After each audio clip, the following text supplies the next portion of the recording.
capítulo 3, verso 1 ao 6.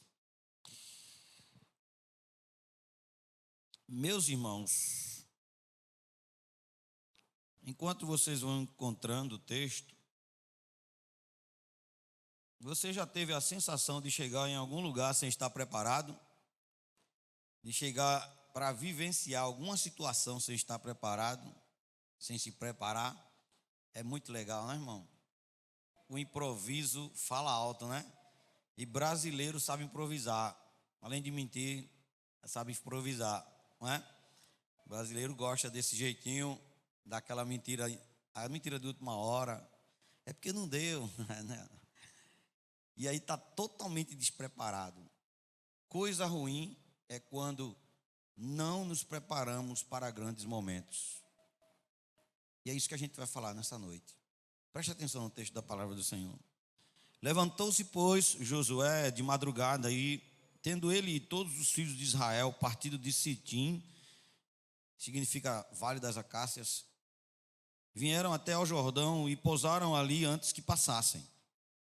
Sucedeu, ao fim de 3 dias, que os oficiais passaram pelo meio do arraial e ordenaram ao povo, dizendo: quando virdes a arca da aliança do Senhor, vosso Deus, e que os levitas sacerdotes a levam, partireis vós também do vosso lugar e a seguireis. Contudo, haja a distância de cerca de 2.000 côvados entre vós e ela, mais ou menos 900 metros. Não vos chegueis a ela, para que conheçais o caminho pelo qual haveis de ir, visto que por tal caminho nunca passastes antes. Disse Josué ao povo: santificai-vos, porque amanhã o Senhor fará maravilha no meio de vós. E também falou aos sacerdotes, dizendo: levantai a arca da aliança e passai adiante do povo. Levantaram, pois, a arca da aliança e foram andando adiante do povo. É isso, irmãos. Foi me dado um tema, um tempo de transição e novos começos. E eu separei um subtema que eu vou dizer, eu vou chamar preparados. Ok? Amém? Vejam só, o livro de Josué, ele conta um evento histórico da conquista da terra de Canaã pelos israelitas e a divisão deste território entre suas 12 tribos. Você vai conferir isso no próprio livro de Josué, no capítulo 1, do verso 1 ao 6. Eu não vou reler, nem vou ler por causa do tempo. Já no capítulo 3, que é esse que a gente acabou de ler, os 6 primeiros versos, está registrado como se deu a travessia do rio Jordão rumo a esse feito, ou seja, conquistar a terra. O autor relata como Deus dirigiu o povo de Israel na travessia do rio Jordão através da liderança de Josué. É isso que o autor fala aqui. Aquela coisa de quem gosta de pregar, essa é a ideia do texto. Josué, dirigido por Deus, lidera a travessia do Jordão. O texto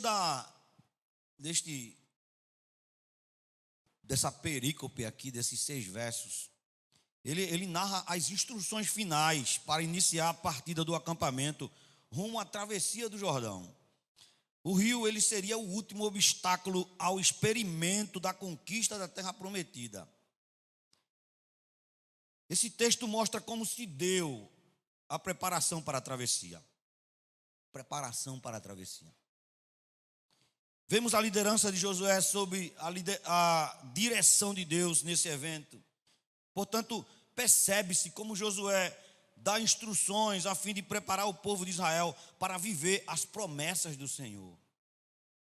Josué está dando instruções para viver as promessas. Aquela geração iria viver um momento único na história de Israel. E eu digo também na história da redenção da humanidade. A travessia do Rio Jordão não foi só para que Israel conquistasse a terra, mas que a promessa trouxesse e viesse até nós, que a humanidade fosse resgatada. Josué tinha o dever de liderar o povo na preparação para viver o milagre das promessas do Senhor. Era esse o dever de Josué. Vocês vão viver milagres. E eu vou prepará-los. Bem, irmãos, a palavra-chave aqui, nesses 6 versos, é a palavra atravessar ou passar, dependendo da tradução e da ocasião em que requer. De fato, a palavra aparece 9 vezes nesses 6 versos, indicando o movimento dos personagens na ocasião histórica, quando a nação israelita estava prestes a entrar na terra da promessa. Quando você lê um livro bíblico que fala de narrativa, você tem que observar os movimentos. Você tem que observar que movimento aquela narrativa está dando, para onde a coisa está indo, aonde vai chegar. E é interessante que a palavra atravessar tem maior destaque com o fato da transição do rio.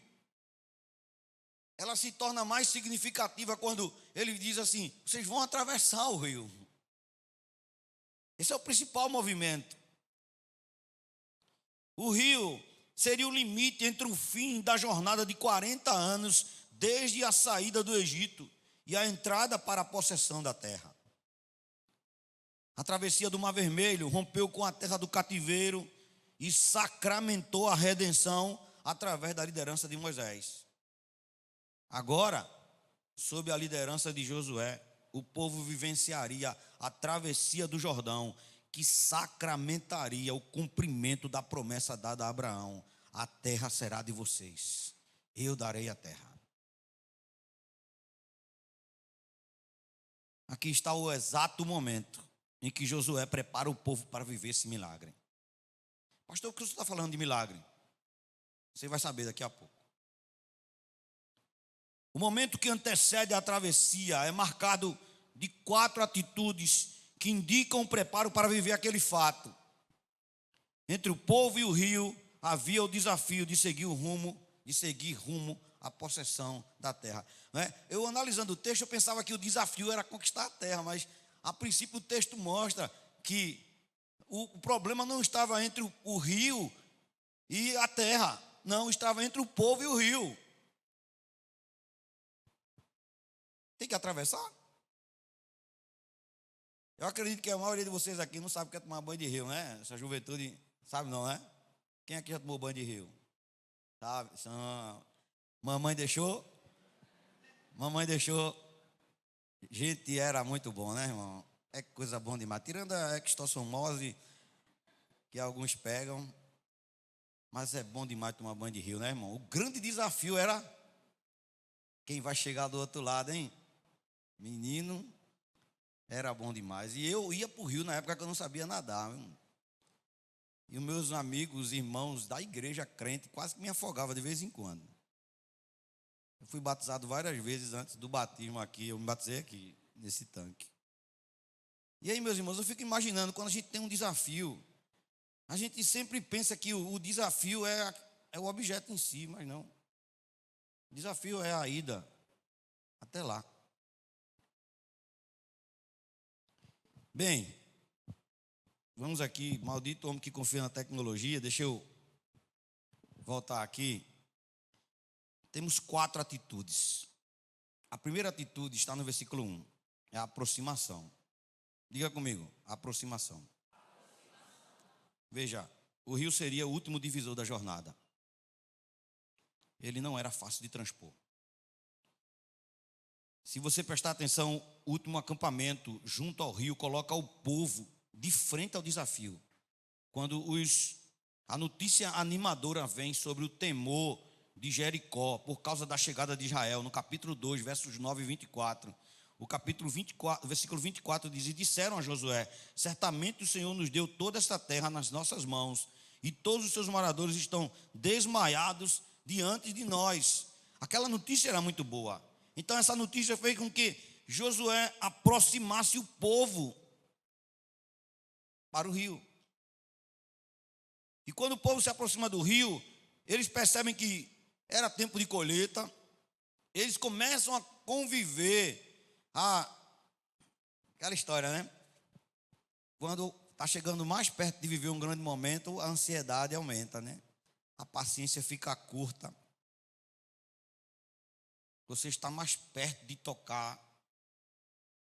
Não sei se você fica como eu assim, que não tenho o costume de pregar para grandes multidões, aí fico tremendo, a mão gelada. Mas é assim. O povo começou a sentir na pele o que seria transpor aquilo ali. Aquele rio caudaloso, de água escura. E nesta época, conforme o versículo 5 diz que as águas transbordavam por ambas as margens. Apesar de o rio estar intransponível, a aproximação dele coloca todos próximo da dádiva prometida, conforme capítulo 1, verso 11. Qual é a dádiva prometida? A dádiva prometida é o seguinte: passai pelo meio do arraial e ordenai ao povo, dizendo: provede-vos de comida, porque dentro de 3 dias passareis este Jordão, para que entreis na terra que vos dá o Senhor vosso Deus, para possuirdes. Coisa boa é estar perto daquilo que já nos foi prometido.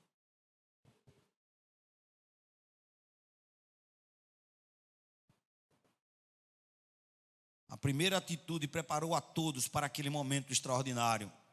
Foi a aproximação do limite para fazer a transição. Estava no limite para transitar, para transpor, para atravessar. Primeira atitude, aproximação. Segunda atitude, orientação. Versos 2 e 3. Você vai ver que, além de o povo, de Josué aproximar o povo do ponto de transição, Josué apresentou o objeto de orientação para a travessia do rio. Qual é o objeto? A arca da aliança do Senhor. A arca representava a presença do Senhor e a aliança estabelecida com seu povo. Dentro dela estavam as tábuas da lei. E essas tábuas registravam as promessas e as obrigações que Israel tinha dentro da aliança com Yahvé, com o Senhor. Veja, a arca tinha um simbolismo profundo. A arca seria a bússola da travessia. Lembrei-me que quando a gente ganhava aquele Novo Testamento dos Gideões Internacionais, lembra? Aí tinha escrito lá no começo da primeira página: ela é a bússola que leva aos céus. Está lá a bússola, a arca. O objeto de referência para a orientação do povo. Por isso que eles orientaram que eles ficassem cerca de 900 metros, o que serviria para que todo o povo pudesse ver a arca e ser orientado pelo movimento dela. A segunda ordem, através desses oficiais que Josué enviou, por certeza, não está dizendo no texto, mas eles não foram à revelia, preparam o povo para ser norteado pela arca. E aí você observa 2 movimentos expressos que faziam da arca a bússola para a passagem do Jordão. O primeiro movimento é o movimento de atenção. Josué diz: quando virem a arca sendo levada pelos sacerdotes levitas, atenção, atenção, estejam atentos. E o segundo movimento é ação. Saiam de suas posições e sigam a arca. Gente, eu queria fazer só um abre aspas aqui, fecha aspas. Um dia desse, estávamos lendo alguma coisa que dizia que o mundo estava passando por uma crise de liderança. E depois, a tristeza tomou conta do coração. E aí, lendo depois outras coisas, um certo estudioso dizia assim: a maior crise que estamos passando é de liderados. Meus irmãos, não sei se vocês estão percebendo, a rebeldia agora é o grande Deus. Por que eu estou falando isso? Porque as pessoas não querem mais essa ação de dizer: faça isso, siga isso, vá por aí. Não querem mais ser orientadas. Cada um é juiz de si, né? Isso é a frase mais demoníaca que existe. Ninguém é juiz de si. Se eu julgar a mim mesmo, eu estou absolvido. Sem orientação, não chegamos em lugar algum. A soberba precede a ruína. Quem não tem bússola, não sabe onde vai chegar. Quem não tem direção, não vai chegar a lugar nenhum. Atenção, ação. Quando virem a arca, sigam-na. Ninguém se prepara sem orientação. A primeira atitude foi aproximação. A segunda atitude foi orientação. A terceira atitude é reverência. Versículos 4 e 5 nos mostram. E ele começa assim na minha versão: contudo. Um advérbio que dá a ideia de adversidade, de uma ideia de restrição. No entanto, aqui fica melhor a questão da restrição. Há uma restrição. É uma advertência para que haja uma necessária restrição. A terceira ordem de Josué indica a atitude mais relevante na preparação para a transição. O que tinha de mais importante era isso aqui. Veja, em primeiro lugar, reverência para com a santidade da arca. A exigência de se manter a distância aproximadamente de 900 metros alertava da reverência devida à localização da arca. Apesar de ela ser aquela que orientava, a bússola que guiaria a travessia, ela também representava a santidade de Deus. Ela seria conduzida adiante do povo pelos sacerdotes levitas, responsáveis por cuidar das coisas sagradas. Não era um objeto de adoração, mas também não era um objeto de desprezo, que qualquer um poderia se aproximar. É preciso reverência. Era preciso reverência diante daquele fato que eles viveriam. A arca era o objeto mais sagrado da religião israelita. Ser guiado por ela não tinha diferença alguma em ser guiado por Deus, era a mesma coisa. Lembre-se que lá em Número dizia: levanta-te, Senhor. Quando a arca se levantava, os sacerdotes pegavam a arca, Número capítulo 11, se eu não me engano, os sacerdotes pegavam a arca, colocavam no ombro, e aí Josué dizia: levanta-te, Senhor, fujam diante de todos os teus inimigos. Era como Deus se levantasse e estivesse indo à frente do povo. Reverência. A distância necessária, mantenha a reverência necessária.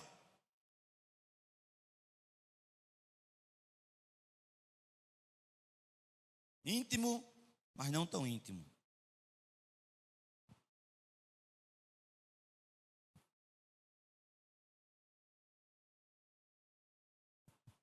Deus estava à frente do seu povo fazendo o caminho. Reverência. Deus está presente. Reverência. Deus está aqui. Reverência.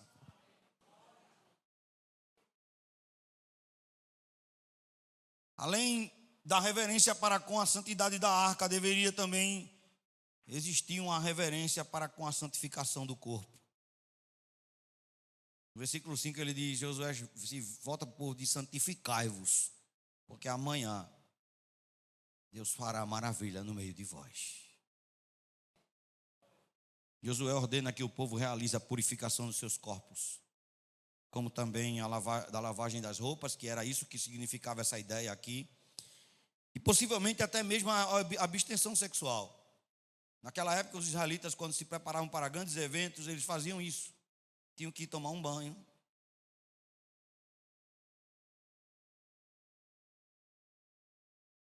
Ninguém podia estar fedendo nem sujo. Nem arrumado, preparado, limpo.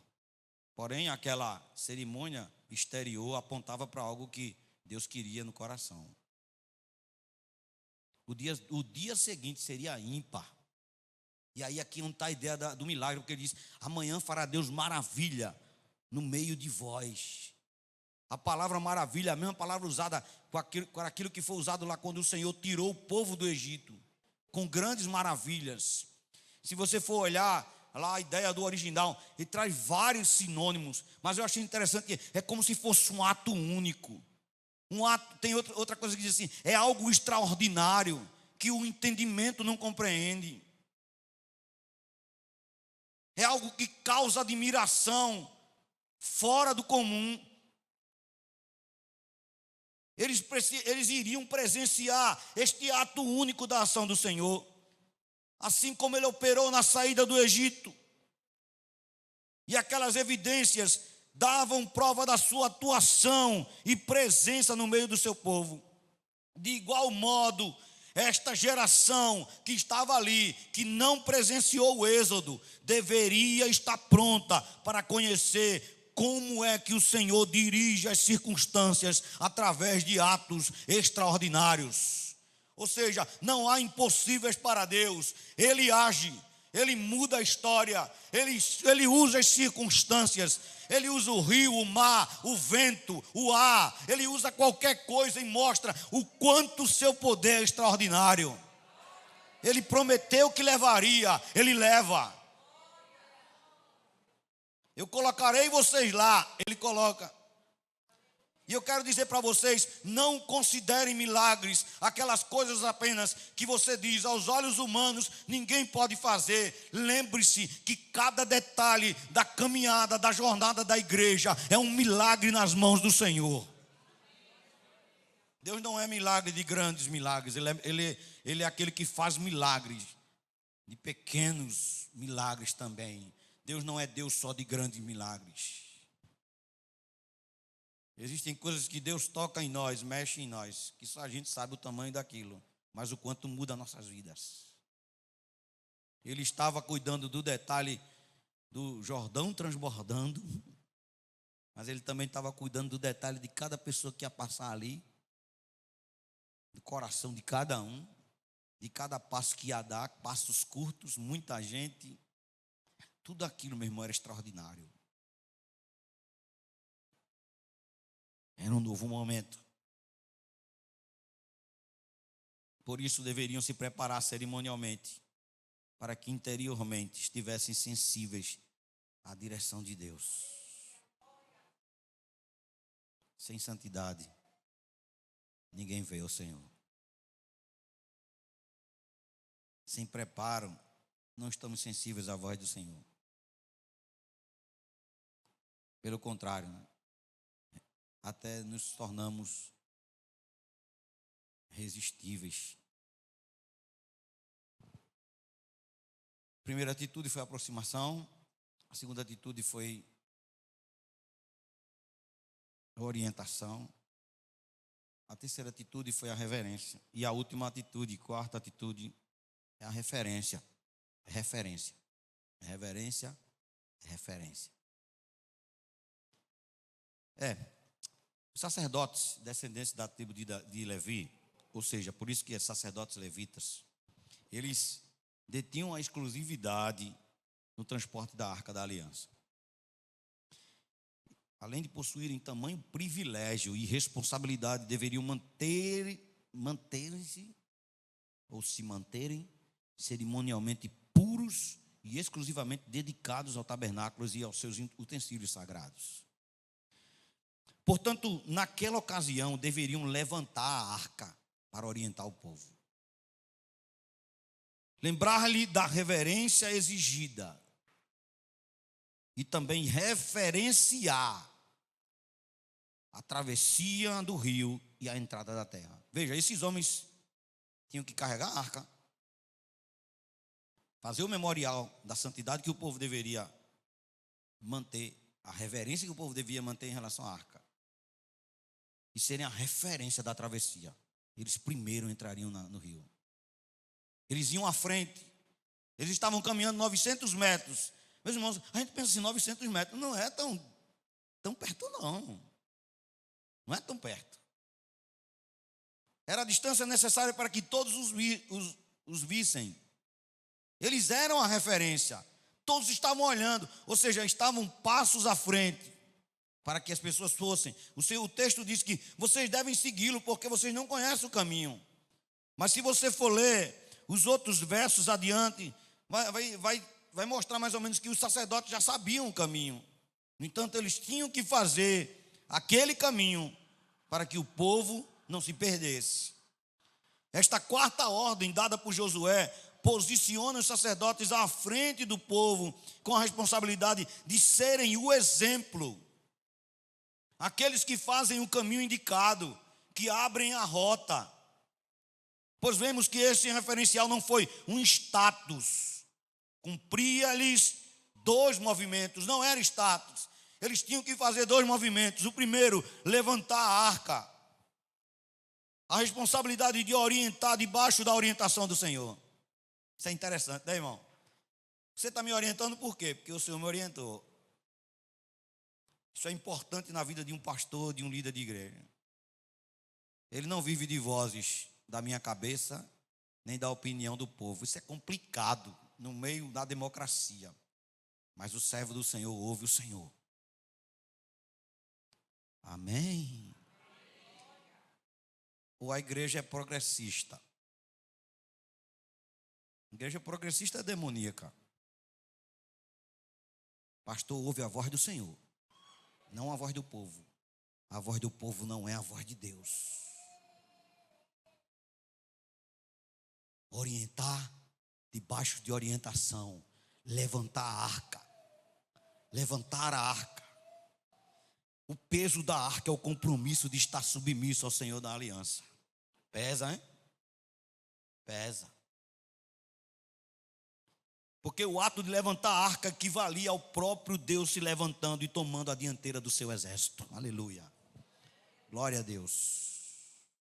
Deus está presente, né? Eu estou à frente do povo. E quando eu me levanto, o povo, ele se levantou.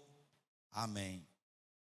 Mas quando eu erguer a palavra de Deus, que seja o próprio Deus sendo erguido. Quando a gente pregar a palavra de Deus para orientar o povo, que seja Deus sendo levantado, exaltado, erguido. Este é o mistério da igreja. É que a Bíblia não é um simples livro para ela. É a voz de Deus. É aquela voz que ecoa. É o martelo que esmiuça a pedra. É a palavra que despede chamas, ressuscita mortos. É a arca que levamos. Queridos irmãos, assim, o segundo movimento, ele diz que eles deveriam partir à frente do povo. Por certo, as ordens que você vai ver no versículo 9 ao 17 mostram o que é que eles deveriam fazer. Eles sabiam o que deveriam fazer. É porque aqui existe um recurso. Você lê o versículo capítulo 3 todo e você pensa que quando chega no versículo 7, que vai transitar para o versículo 8, o que vai acontecer no 8 vai acontecer depois disso que Josué, que foi registrado do 1 ao 6, mas na verdade é um endosso, é um complemento do que aconteceu ali naquele íntere dos sacerdotes pegando a arca e se preparando para atravessar. E aí ele vai e diz, eles atravessaram e o povo seguiram. Quando eles colocaram o pé na margem do rio, o rio se abriu, ou melhor, a água do rio foi retida de um lado como uma barreira, e aí o povo passou a pé enxuto. Eles sabiam o que deveriam fazer, e por isso que estavam à frente. Eles revelaram ao povo a direção que receberam, e deveriam comunicar isso de forma clara. Como? Fazendo, obedecendo, pegando a arca, conduzindo para o obstáculo, entrando no rio. O rio se abria e o povo olhava, olhando para aqueles homens, a arca em seus ombros. É por aí que devemos ir. Essa é a referência. O protagonismo dos sacerdotes era a referência de Israel.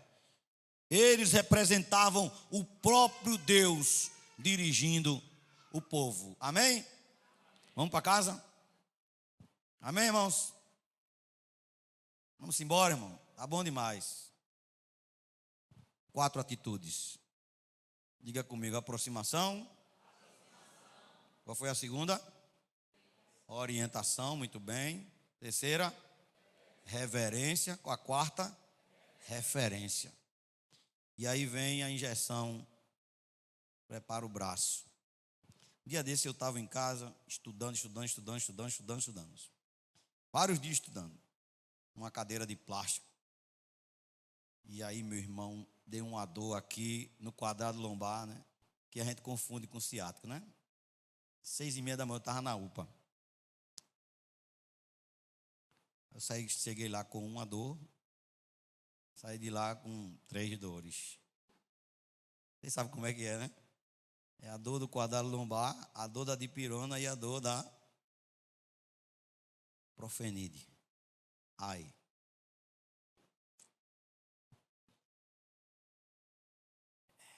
Que doa, né, irmão? Mas que melhore, né? Afinal de contas, disse um certo, não sei se ele era imbecil, estava bem perto. Um comunista chamado Stalin. A dor dos dois deixa mais forte. Perdão aí, pastor Edivan, por chamar Stalin de imbecil, viu? Mas é assim mesmo, irmão. O que é, deve ser. Inventar nome para coisa, a gente está fora disso aí. Desculpa aí, de vez em quando vem um velho homem. Primeira aplicação. Estamos preparados, estamos preparando pessoas para fazer a transição de pessoas? Quando pensamos em missões, em evangelização, aplicando isso para esses dias, vemos milhares de pessoas dentro das igrejas e milhões fora dela. E todas as alheias à herança da salvação. Não basta que tem tanta gente perdida lá fora, tem muita gente perdida aqui dentro. Pensam que é algo muito particular e não precisam de mudança e de nem serem chamados para seguir a Cristo. A vida delas precisa de uma transição. Estamos preparados? Estamos preparados para conduzi-los para essa mudança. Você tem se preparado, igreja? Você tem se preparado? A igreja aqui tem preparado pessoas para isso.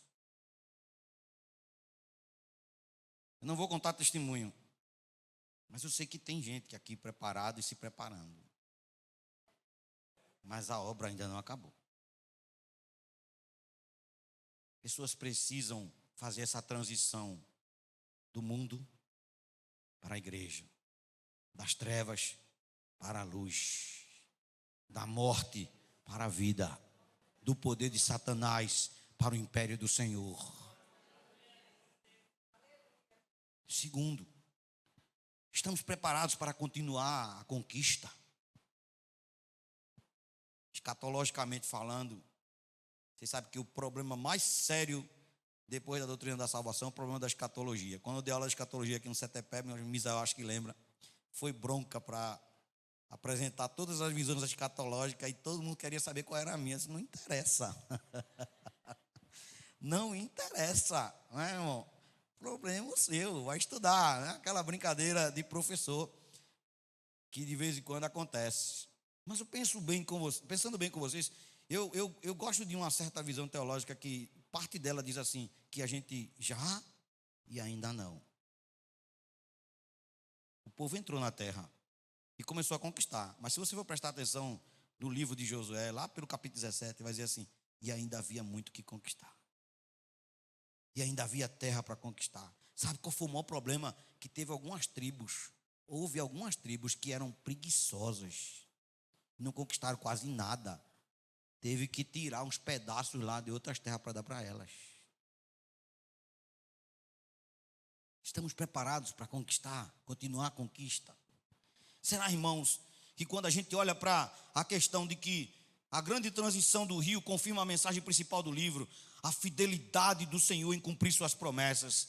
Deus é fiel em cumprir suas promessas. Ele manda a igreja pregar o evangelho. Ele manda a igreja declarar que Jesus Cristo é o Senhor dessa terra. Ele manda a igreja conquistar as nações. A igreja está preparada. A igreja sabe que ainda não acabou o trabalho. Tem muita terra a conquistar. E a terra que a gente tem que conquistar não é a terra do MST, não é o crescimento da dimensão do templo, mas são corações que não se rendem ao Senhor. Se a palavra de Deus não for plantada lá e eles não se renderem ao Senhor, a terra coração é terra que somente Deus conhece, somente Deus conquista, somente Deus faz brotar a vida.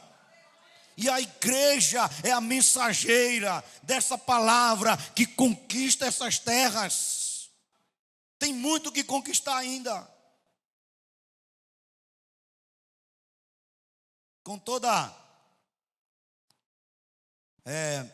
reverência aos irmãos, sabendo que aqui tem muita gente inteligente, pastor Edivan, até o último crente ser crente, irmão. Está entendendo? Quando o último disser, eu sou crente, aleluia, acabou a porta da graça. Aí Jesus está voltando. Eita. Quem subiu, subiu. Quem ficou, ficou. Mas até lá tem muito a conquistar. Vocês estão preparados? Estamos preparados? Eu não sei se os irmãos têm percebido, mas tem uma coisa que tem incomodado o coração da igreja, que está antenada com o Espírito Santo. A gente não pode brincar de evangelizar. A gente tem que evangelizar de mesmo, de verdade, com intenção. Olha, talvez Jesus seja uma opção para você. Não, Jesus é a única condição para você ir ao céu. Jesus não é uma opção. É porque existe dois caminhos. Não, você está em um e precisa de se converter para o outro.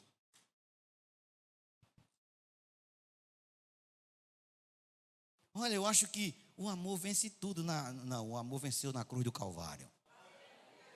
E você só vai provar o amor de Deus quando se render a Cristo. Jesus não lhe ama como você pensa que ama. Ele ama com o sol e a chuva que ele derrama sobre ímpio e justos. Mas quando você provar o amor que vem lá da cruz do Calvário, o amor redentor dele, você vai conhecer o amor que é diferente de qualquer outro amor que existe no mundo. Aquele amor que jamais a morte destrói. Nem a morte é capaz de separar você desse amor. Cristo te ama de fato, mas você prova esse amor quando crê nele.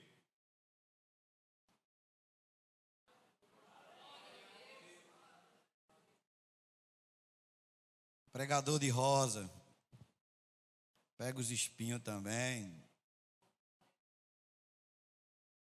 Jesus é amor, mas ele não ama pecado. E nem tem conluio com o pecador. Ele ama apesar de. Isso é amor. Ele ama apesar de. Estamos prontos para conquistar, irmãos. Precisamos de avaliar nossa posição diante da aliança. É a terceira aplicação. 4 minutos e 15. A presença de Deus e a sua direção pelas Escrituras tem nos norteado. A igreja não pode abrir mão da presença de Deus, mas ela tem que entender que a presença de Deus está ligada às Escrituras, assim como a arca. Ela deve ser reverenciada e a sua influência provoca santidade na igreja. Ai de mim, disse Isaías. Quando Deus está presente, quando a presença do Senhor, quando a ação do Senhor é visível, é palpável na igreja, só tem uma coisa que ela traz em nós, ela só faz um tipo de reação em nós. Ai de nós! Nos sentimos impuros, queremos a santidade. E aí entra aquela história, não brinque de amiguinho de Deus. Ser amigo de Deus é manter reverência com santidade. 2 elementos imprescindíveis para preparar-se na conquista dessa terra. Santos no mundo, reverentes, que não brincam de crentes, que fazem de seu seus corpos, de suas mentes, de suas palavras, de suas atitudes, de tudo o que são e o que têm, consagrados ao Senhor, coisas consagradas ao Senhor. A lei do Senhor nos santifica em tudo. A lei do Senhor é perfeita. Somente o poder das Escrituras nos prepara para vencer o mundo e herdar a terra. Santidade ao Senhor. Não brinque com a aliança. Não brinquemos com a aliança. Ele não derramou sangue para que a gente tomasse sabor de mel. Ele derramou sangue para que, assim como ele morreu, a gente também morra para o mundo. A gente também morra para nós mesmos. A gente morra para os nossos vícios, para o nosso querer. Ele morreu para que tivéssemos um compromisso com a aliança. Somos o povo da aliança. O povo da aliança é o povo da santidade. O povo da aliança é o povo da reverência. O povo da aliança é o povo que herdará a terra. Por fim, cuidado com as novidades. A terra de Canaã impôs muitas ideias que levariam Israel à apostasia. Nessa conquista, meus irmãos, as novidades daquela gente foram atraentes demais. Vocês vão ver vários relatos até chegar em Juízes. O povo acabou apostatando. Da mesma forma, a igreja deve estar atenta às novidades. Esse é o papel de vocês que levantam a arca. Eita, poxa, o dedo de profeta é muito enxerimento, né, irmão? A liderança da igreja tem levantado a arca. A liderança da igreja tem levantado a arca, buscando ser referencial na conquista da terra. É o reino de Deus. Aonde Jesus pisou, aonde Jesus pisar, não tem 1 centímetro da nossa existência que não pertença a Cristo. Não há nada nesse mundo que não seja dele. Somos embaixadores do reino, pastores, igreja, somos embaixadores do reino. Preservemos a igreja das novidades. Cuidado com as novidades. Precisamos de orar e sermos humildes para não nos render. A velha e boa mensagem é a grande novidade do dia. Cristo salva. Preservemos a velha e boa mensagem, reverenciando a presença do Senhor no meio do povo e seguindo na direção dele. Gostei da parte, eu gosto muito desse hino que foi cantado aqui por vocês. Irei contigo onde quer que fores, meu Senhor. O teu chamado cumprirei na alegria ou na dor. Toda vez que eu chorar ou quiser desanimar, o teu Espírito me consolará. É na fraqueza do meu ser que manifestas teu poder. Eis-me aqui. Eu vou pedir aqui a vocês 2 minutos, pastor, para fazer uma nota aqui para vocês, importante do livro de Josué. Para apresentar Cristo no livro de Josué. É coisa simples. O livro de Josué é dividido em 3 partes. Cristo está nas 3 partes. A primeira parte, assim como Josué é apresentado como conquistador da terra prometida, Jesus é o grande guerreiro, comandando o seu povo na conquista do novo céu e da nova terra. Jesus está na frente do seu exército. A guerra santa ainda não acabou. A igreja avança. Mesmo que as pessoas digam, como assim a igreja avança? Com que número? Com quais números? A igreja avança. E quero dizer aqui para vocês, isso não é profético, não precisa ser profeta. Quanto maior a clandestinidade, mais a igreja cresce. Quanto maior a perseguição, mais ela vence. Quanto maior o obstáculo, mais ela transpõe. Quanto maior as lutas lhe são impostas, mais ela se multiplica. Cristo é o nosso general, Ele está à nossa frente. Nunca pense, irmãos, nunca pense que Cristo abandonou a igreja. Nunca pense que quem está à frente da igreja é o pastor somente. Ele está à frente da igreja. ela não vai falhar. 2000 anos, ninguém acabou com a igreja. E não vai conseguir acabar. Fraco demais quem se levanta contra a igreja. Já caiu. Segunda parte do livro diz que Josué entrega a herança de cada tribo conforme a divisão da terra ordenada por Deus. De igual modo, Cristo dá ao seu povo a herança que lhe cabe. Jesus recebeu as dádivas de sua ressurreição. Quando ele subiu aos céus, ele levou consigo cativo o cativeiro e ele deu dons aos homens. Ele distribuiu ao seu povo por meio dos dons do Espírito Santo. Por isso que o Espírito Santo é o penhor da nossa herança. Ele garante a participação na herança eterna quando Cristo voltar. O Espírito Santo garante a igreja é mais que vencedora. Ele é o penhor da nossa salvação. Aleluia. Santo, santo, santo é o Senhor dos exércitos. A igreja tem o Espírito Santo. A igreja não tem o espírito dessa era. Ela tem o Espírito eterno. A garantia e o penhor de que ela vencerá. Nem a morte a destruirá. E a terceira parte do livro diz que há uma necessidade de ser fiel à aliança. O Novo Testamento mostra que Cristo cumpriu as exigências da aliança e ele se tornou justiça de Deus para nós os que cremos nele. A igreja não é perfeita, mas Cristo é a nossa justiça. A igreja não é perfeita, mas Cristo é a nossa justiça. As pessoas olham o erro da igreja, Deus olha para Cristo. As pessoas apontam que a igreja é imperfeita, Deus está olhando para Cristo. Ele é a nossa justiça. Todavia, estamos num período de teste, a fim de que nossa fé seja aprovada. Nós professamos uma fé que será provada até o fim, e a nossa fidelidade será demonstrada na aliança que Deus fez conosco.